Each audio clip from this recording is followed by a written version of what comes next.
Only someone in the marvellous... I can't remember what... Thankfully, they changed the name to the Red Hot Chili Peppers shortly after they formed. For us all, thank God. The quartet began to earn a strong local following on account of their unhinged performances and presentation that involved being covered head to toe in body paint, wearing strange headgear, and frankly, frightening trousers. Their colorful approach, live reputation, and outlandish hybrid of punk, funk, and psychedelia led the Chili Peppers to get offered a record deal.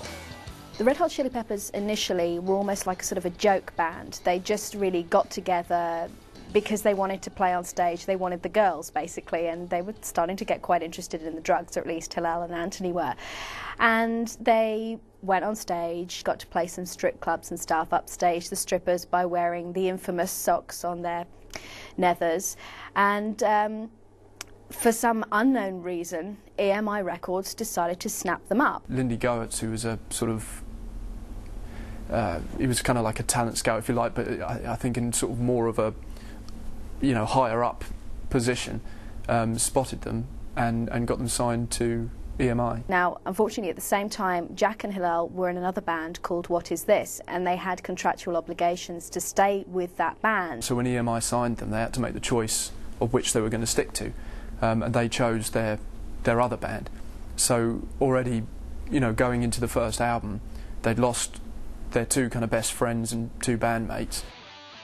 They recruited ex-Captain Beefheart drummer Cliff Martinez and guitarist Jack Sherman, and the New Look Quartet began recording at El Dorado Studios.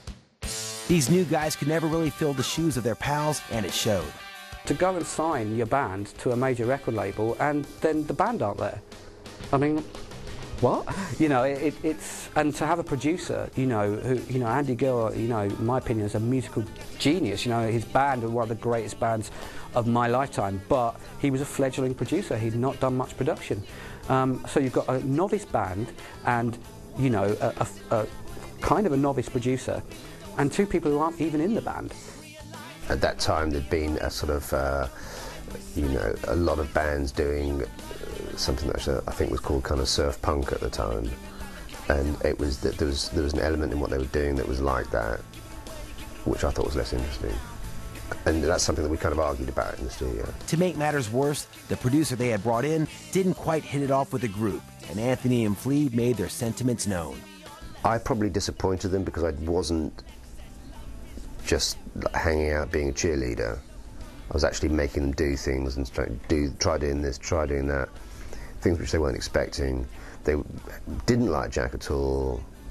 Obviously were not very pro Cliff either, which is, I thought, was silly because he's such a great drummer.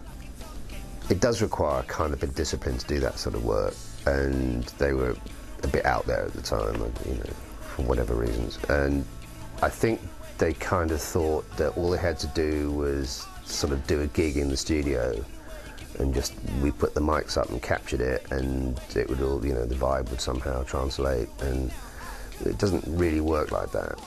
And I think that the strengths of the songs that really work, because they've been put together carefully, you know.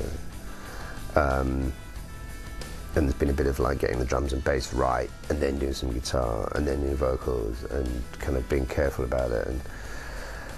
And so I think their preconception was it would be more like a gig, more sort of instantaneous. And I think they kind of thought I'd just kind of be their pal and just give them thumbs up all the time, and yeah, nice one, great, next song, you know. I think that's what they thought. And when I was kind of taking issue with them over certain things and trying to make it better, that might have been a step too far, that might have been something they weren't ready for.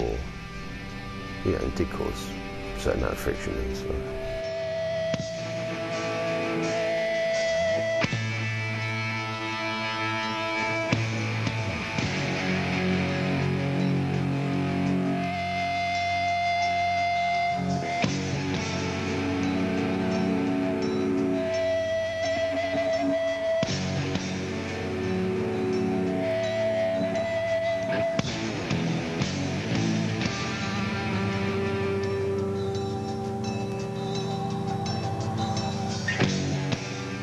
The sessions were heavy going. Andy Gill had to piece together whatever he could of the recordings into some semblance of an album. It was far from awful, but it failed to capture the essence of the Chili Peppers, not least of all because it wasn't, strictly speaking, the Chili Peppers on the album. One thing that you can take from the album is that the energy they have is always there in all of their stuff, whether it's slow stuff or big stuff. They do have a very strong sound and style and energy. The sound of it's really weird, the songs aren't that great, but they're doing something very, very different. And I think anybody listening to that record must have thought, well, maybe it's going to take a bit of time to get this together, because they're actually reaching out to something people haven't really done before. I mean, yes, there have been antecedents to their sound. The Gang of Four have been in the ballpark, but the Chili Peppers are going somewhere very, very different with it. They're kind of creating this musical mishmash, and Andy Gill had tried to pull that into some kind of semblance, but it wasn't their best work, although it was laying down the bare bones of what the Chili Peppers were about. It's a group fumbling towards a sound, going somewhere where nobody's ever been before, but what makes them survive is the record labels are much cooler then. They didn't drop stuff straight away, they're a lot more patient. And in fact, they had this really great live show as well, so this reputation kept them going. They put them on the road and they started building up in the clubs. It was a long process. I mean, getting a deal happened very, very quickly for them, but to actually make it took a long time. You know, there was a lot of spade work had to be done. Flea, for one, was devastated that the band had failed to make a classic debut album. Freaky Styley, the next offering, was to be their debut album proper. Contractually released from What Is This, Slovak rejoined the band in time to hit the studio with the funkmeister himself, George Clinton, producing. Clinton was the master of crazy-ass funk rock and a pioneer of musical eclecticism and strung-out jams. He and the Chili's had an obvious and immediate artistic connection. George Clinton did the exact opposite to Andy Gill, being from an exact opposite background. He you know, acknowledged that they were great musicians, but also saw that they were young boys who wanted a laugh. And, you know, he said, right, come on, let's go into my studio, let's have a party. Oh, and by the way, I'm inviting Maceo Parker and Fred Wesley. You know, I mean, can you imagine, you know, you're still in your teens, you're only just learning to play. You know, James Brown and George Clinton's backing band are suddenly jamming with you, you know, and you know, giving you the confidence to believe that you're actually worthy of that. It must have been, you know, a really extraordinary experience for them.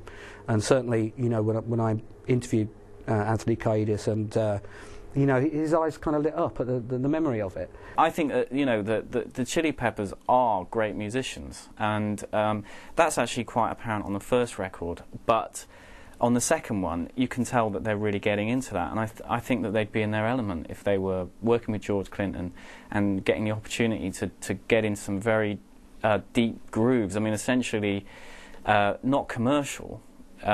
Still very uncommercial at that stage, but they're able to you know, explore what they've been craving to do, and it does come across. So recording began. They left LA for the chilly climate of George's ranch in the sticks near Detroit. A musical meeting of minds is probably as far as George and the group could stretch. The Chili's were far too hyperactive, unruly, and fond of mayhem and indulgence for Clinton, himself no stranger to eccentricities. They ditched Clinton's offers of a mellowed-out routine of early morning fishing before recording, crashed his snowmobile, and scared the pants off a local band by hijacking their set on one of their midnight jaunts.